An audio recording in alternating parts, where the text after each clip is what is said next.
They are dumping more money into a show that is so unnecessary, that is so unwanted. It's something that nobody even asked for, and hence it's leading to a lot of subscribers actually leaving Netflix in droves. And I'm just wondering whether this kind of manic behavior is somehow or other covering up for a certain failure on the business front. Because they realize that they look like they've wasted a huge amount of money on these two individuals that overpromised and underdelivered. The fairy tale is officially over, and Netflix executives are finally waking up from their Meghan Markle fever dream. After years of throwing millions at the Duchess of Sussex, while her projects consistently underperformed, sources inside the streaming giant are revealing that patience is wearing dangerously thin. Ted Sarandos, once Meghan's biggest champion, who called her the rock star, is reportedly having serious second thoughts about their partnership.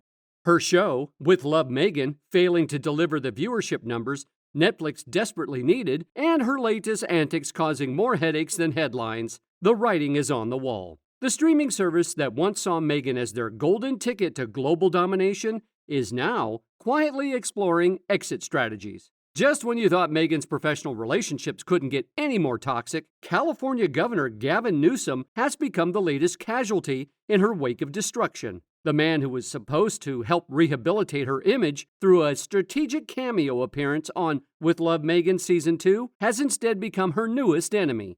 And the behind-the-scenes drama is absolutely explosive. We know that his involvement with Meghan Markle is beginning to truly go in a downward spiral, and it's really creating a lot of chaos for a lot of Netflix executives, producers, the board of directors, CEOs Craig Peters and Ted Sarandos.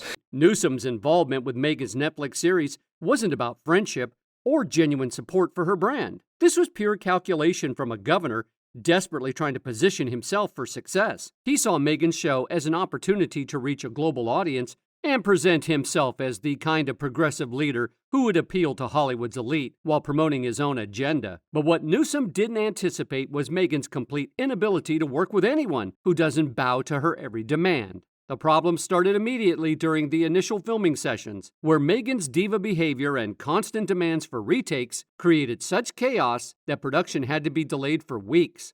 Multiple sources described heated exchanges between the governor and the Duchess, with Newsom growing increasingly frustrated by her unprofessional conduct. The breaking point came when Newsom made what seemed like a reasonable request to film their scenes at his own home instead of the rented house Netflix had secured. Given his busy schedule and the logistical challenges of traveling back and forth multiple times, this was a practical solution that would have saved time and money for everyone involved. Netflix executives immediately agreed to accommodate the governor's request, understanding that keeping a potential future figure happy was worth the minor inconvenience. Gavin Newsom and Meghan Markle drama escalating now behind the scenes in the middle of reshoots for With Love Meghan. One major development that is now active involves how Gavin Newsom had yet another moment of outrage with Meghan Markle. But Meghan's response was typical of her narcissistic personality. She flatly refused to allow any changes to her creative vision, demanding that everything be filmed exactly as she had originally planned. During a remote creative meeting, witnesses described Meghan having an all-out debate with Newsom, insisting that filming at his house would compromise the visual aesthetics of her show. The audacity of a failed actress lecturing a sitting governor about creative decisions is breathtaking, but perfectly in character for someone who believes the world revolves around her preferences. One thing about Gavin Newsom is that we know that he is just as phony and fake and inauthentic as Meghan Markle is, so it's almost like they're actually meant for each other. Newsom's patience finally snapped during that same meeting when he delivered an ultimatum that sent shockwaves through the Netflix hierarchy. He informed everyone present that the scene would be filmed at his house or not at all, period. This wasn't a negotiation or a suggestion. It was a final decision from someone who had reached his limit with Meghan's impossible behavior. The governor made it clear that he was willing to walk away from the entire project if Meghan continued to create problems. What made the situation even more explosive was Meghan's desperate attempt to control the narrative by demanding that Newsom ask specific questions about risky topics during their cooking segment. When the governor refused, explaining that he wanted to focus on his own message rather than attacking anyone, Meghan's frustration reached a boiling point. The woman who claims to want privacy and authenticity was literally trying to script a troubled response to serve her own agenda. The most telling aspect of this entire debacle is how it reveals Meghan's fundamental misunderstanding of power dynamics. She treated a sitting governor like he was just another employee she could bully and manipulate, not realizing that Newsom has his own calculations and doesn't need her platform as much as she needs his credibility. When he threatened to walk away and appear on other Netflix shows instead, Meghan finally understood that she had overplayed her hand. Netflix executives caught between an impossible diva and a powerful industry man are reportedly considering canceling Newsom's appearance entirely to avoid further drama. The fact that they're willing to lose a sitting governor rather than deal with Meghan's behavior speaks volumes about how toxic she's become to work with. Even in Hollywood, where difficult personalities are tolerated for the sake of profit, Meghan has managed to become more trouble than she's worth. Continuing from the mounting financial and reputational troubles facing Meghan Markle, her Netflix ventures have become a glaring example of how her star power has dimmed significantly. What's particularly revealing is how her recent manic behavior, as described by narcissism expert Richard Grannon, directly correlates with the spectacular failure of her streaming projects. According to Grannon's analysis, Meghan's current blizzard of Instagram posts, podcast appearances, and constant product launches represents classic narcissistic compensation behavior. He claimed that if she's experienced narcissistic injury recently, she would feel driven to do more to compensate for that feeling of inadequacy and narcissistic depletion. And lo and behold, the train of her business wreck lies in plain sight. This psychological framework perfectly explains why her Netflix content has become increasingly desperate and performative. The experts note that narcissistic personality disorder is fundamentally a disorder of compensation, and it's fundamentally a disorder of a deep-seated sense of unworthiness. All of Meghan's grandiose showcasing of her abilities through her streaming projects appears to be covering up that sense of unworthiness, especially as each project fails to meet expectations. But this has been Meghan Markle's MO from the beginning. She wants all of the privileges that go along with an identity, but she doesn't want any of the responsibilities. She doesn't want to do any of the work. Meghan's first major Netflix venture, the documentary series Harry and Meghan, initially generated curiosity, but quickly revealed its limitations. While it performed adequately in terms of initial viewership, critics and audiences found the content overly scripted and lacking genuine insight. Many accused it of being a carefully crafted PR exercise rather than an authentic documentary, with viewership dropping sharply after the premiere episodes. Following the documentary, Meghan's involvement in Heart of Invictus, which was meant to showcase the Invictus Games and highlight inspirational stories, failed to capture a broad audience. Despite notable intentions, the series struggled with pacing and engagement, leading to disappointing ratings and lukewarm reviews. Netflix insiders reportedly expressed frustration over the lack of return on investment, especially given the high production costs associated with the series. Why does she have a show? Why? The power? These women, these people should not have shows. And yet they do, and that's an injustice. And the only way that I will be able to console myself is with the power of yet. Their shows haven't been canceled yet.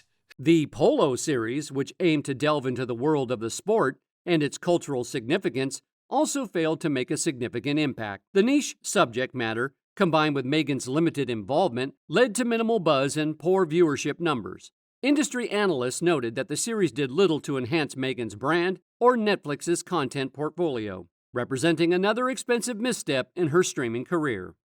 Most recently, Meghan's lifestyle series, With Love Meghan, has been met with critical skepticism and audience fatigue. The show, which attempts to blend cooking, wellness, and personal anecdotes, has been criticized for its lack of authenticity and repetitive content. Test screenings for the second season reportedly tanked, with reactions described as worse than lukewarm. Netflix executives are said to be freaking out, as even her core fan base shows signs of disengagement. Grannon's analysis reveals a crucial flaw in Meghan's approach. He revealed that the way she's acting is a little bit out of date. She wants to be a social media influencer that was a type that was coming into popularity 10 years ago, say 2015 to 2016.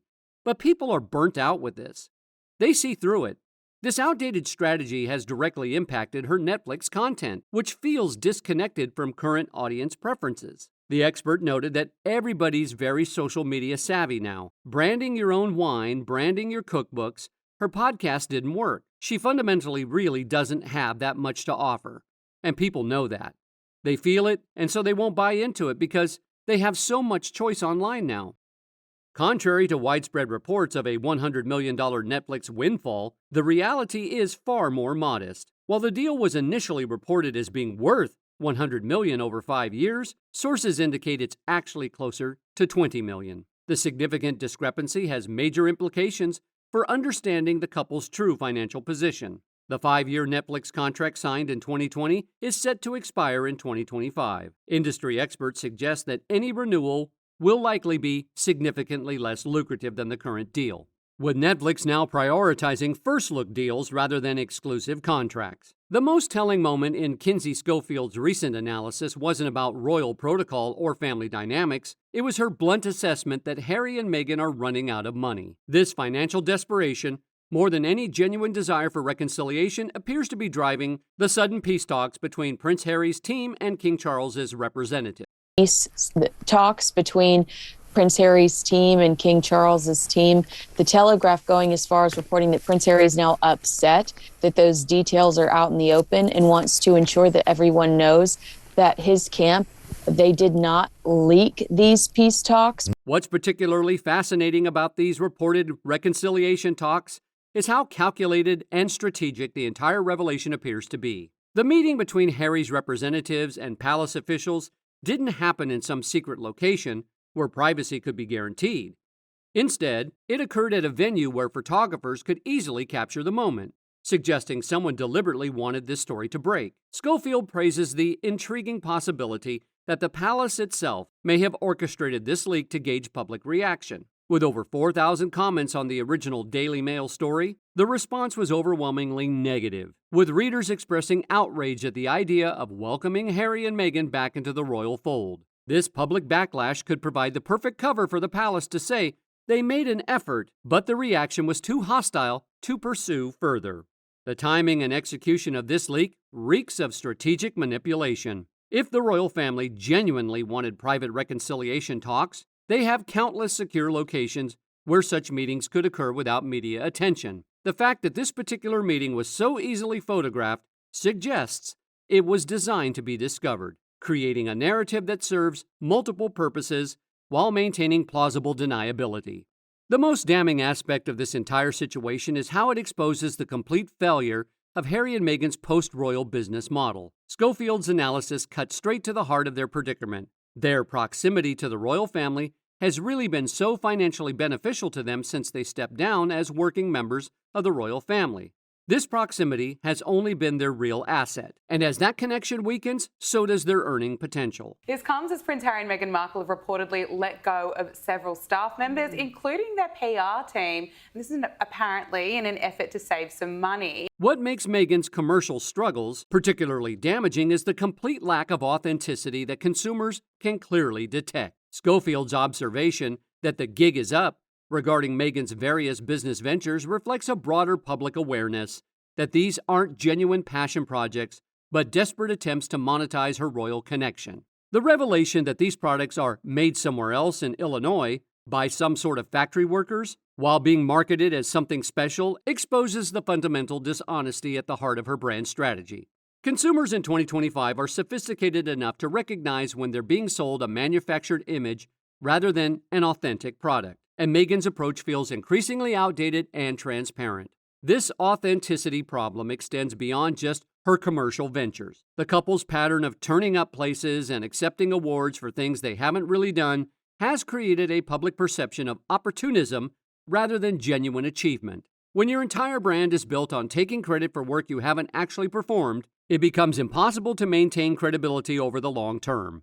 Based on the latest revelations and insider reports, Prince Harry appears to be reaching his breaking point with Meghan Markle's pattern of strategic absences and manufactured excuses. The most telling incident occurred when Meghan suddenly called in sick to Kevin Costner's high-profile charity event for first responders, conveniently avoiding what would have been her first major public appearance since The Hollywood Reporter's devastating expose branded her a dictator in high heels. Now, lots of speculation about what is going on with Prince Harry and Meghan Markle after she decided to call in sick to a major Kevin Costner charity event on Friday night after that damning Hollywood Reporter takedown described her as a dictator in high heels.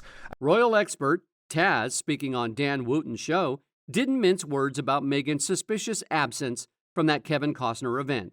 He claimed that for her to turn that down, it must be something serious. And he thinks it's got more to do with ego than it does illness, in all honesty. This assessment cuts straight to the heart of what appears to be a calculated pattern of avoidance whenever Meghan faces potential public scrutiny or embarrassment. The timing of Meghan's illness is particularly revealing. This charity event would have been her first major public appearance since The Hollywood Reporter published their damning investigation, reportedly backed by 12 former employees willing to go on record about her bullying behavior. Rather than face potential backlash or awkward questions, Meghan chose the path of least resistance, a convenient sick day that allowed her to avoid accountability while maintaining plausible deniability. What makes this even more suspicious is Meghan's documented history with this particular event. Last year, she attended the same charity fundraiser and was publicly humiliated not once but twice, when the event organizers deliberately prevented her from grabbing the microphone. The memory of being blocked from speaking at a charity event clearly left lasting wounds to her ego, making this year's absence feel more like strategic avoidance than genuine illness. Multiple sources are now reporting that Prince Harry himself is reportedly growing frustrated with what he sees as excuses and evasions behind the scenes. This frustration is becoming increasingly visible to those who observe the couple's public appearances. Royal commentators note that Harry appears emotionally drained and growing disillusioned with how Meghan handles the spotlight. It could be lots of reasons why she didn't go, but I think her being genuinely sick is at the bottom of the pile. Yeah. The shift in their dynamic is becoming glaringly obvious to royal watchers. As Taz observed, she thinks there certainly seems to be trouble ahead for the couple. It's becoming glaringly obvious that salt and pepper, as Meghan once said, no longer moves together. The couple who once presented themselves as an inseparable unit are now attending more events separately, with Harry increasingly taking solo engagements while Meghan remains conspicuously absent. What's particularly telling is how Harry's solo appearances reveal his true state of mind. At the Kevin Costner event, attendees reported that Harry did not get a very welcoming reception and looked like a pit bull chewing on a wasp. The description paints a picture of a man who is angry, resentful, and increasingly aware of how far his public standing has fallen since his association with Meghan began. Meghan's absence from the Kevin Costner event is part of a broader pattern of disappearances whenever she faces potential criticism or uncomfortable situations. She also failed to attend the Emmy party hosted by her own talent agency, WME, which represents a significant snub to the people who are supposed to be promoting her career. When even your own representative's events aren't worth attending, it suggests a level of desperation and isolation that goes beyond normal celebrity behavior. This pattern of avoidance is having real consequences for both their individual careers and their relationship. Industry insiders report that Harry is the one being elevated, while Meghan is being pushed into the background. The entertainment industry appears to be making a calculated decision to work with Harry while separating themselves from Meghan, recognizing that she has become more of a liability than an asset. Behind the scenes, sources close to the couple reveal that Harry is tired of being blamed and tired of feeling like he's always defending Meghan's choices. This constant need to make excuses for his wife's behavior is clearly taking a psychological toll on Harry, who appears increasingly isolated from his former life and support systems. The fact that Harry continues to attend events solo while Meghan remains absent suggests he's beginning to prioritize his own reputation over their joint brand. Royal biographer Tom Bauer notes that Harry spends more and more time with her celebrity pals, who don't have his best interests at heart, while his old friends have quietly separated themselves from Harry because they just can't deal with the drama. The most tragic part of this entire saga is how predictable it all was. Harry had everything: a loving family, public adoration, meaningful work, and authentic relationships. He threw it all away for someone who has proven time and time again that she's only interested in what others can do for her. Now, as their financial situation deteriorates and their Hollywood dreams crumble, Harry is left to face the consequences of choices that have isolated him from everyone who genuinely cared about his well-being. The fairy tale is officially over, and the harsh reality is that some bridges once burned can never be rebuilt. Harry may be starting to see through Meghan's endless excuses and strategic disappearances. But the damage to his reputation, his relationships, and his future may already be irreversible. Sometimes the most expensive lessons are the ones that teach us the true cost of choosing image over authenticity and manipulation over genuine love.